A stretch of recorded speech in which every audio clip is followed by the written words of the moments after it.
یہ ادھورا اس لیے ہے کہ وہ اٹھا کر لے گیا سب کچھ، اور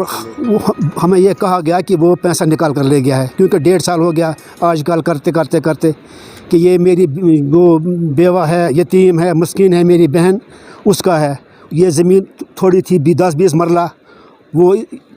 برباد کیا ان لوگوں نے۔ اور اس لیے میں ریکویسٹ کرتا ہوں کہ ڈی سی صاحب سے، ایس سی ڈی صاحب سے، اور ان کو حکم دے، ویڈیو صاحب سے ان کو حکم دے یہ بم شٹر بنائے تاکہ زمین خالی ہو جائے گی، یہ کاشت کرے گی، روزی روٹی اپنی کمائے گی، اگر نہیں تو یہ سریا وریا اٹھا کر تو لے جائے، ہمارے طرف سے کوئی اعتراض نہیں ہے۔ یہ بم شیلٹر آج تک بن کیوں نہیں پایا، کیا وجہ کی؟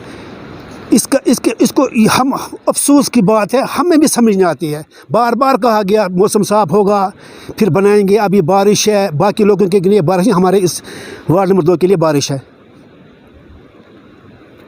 اب انتظامیہ سے آپ کیا کہنا چاہیں گے، کیا اپیل کریں گے؟ انتظامیہ سے میں یہی اپیل کروں گا کہ یہ بارڈر 0 پوائنٹ ہے، یہاں گولے گرتے، یہاں گولے بھی گرے، یہ بہن میری زخمی ہوئی تھی، یہاں ہمیں چھپنے کے لیے کوئی جگہ نہیں ہے، کیونکہ یہ سیدھا کوپرے کے رینج میں آتا ہے یہ ہمارا مکان۔ اس لیے میں انتظامیہ سے اپیل کرتا ہوں فوری تو جتنا بھی جلدی ہو سکے اتنا ہمارا بم شٹر بنا دے تاکہ ہم اپنی جان بچا سکیں۔ یہ بم شٹر لگ بھگ 1.5 سال سے ادھورا پڑا ہوا ہے، یہاں کی کھدائی ہوئی، یہاں کے ہمارے کچھ ممبران حضرات ہیں، سرپنچ حضرات ہیں، کام بھی یہ ممبران حضرات نے لیا ہوا ہے، مجھے مگر افسوس سے کہنا پڑ رہا ہے، اس کام کو ادھورا چھوڑ کر سریا ڈالا ہوا ہے، آپ نے دیکھا ہوگا بجری پڑی ہوئی ہے، نہ یہاں سریا بھی لگ بھگ اگر 10 کونٹل سریا پڑا ہوا ہے اس میں سے 1 کونٹل سریا بھی نہیں یہاں پڑا ہوا ہے،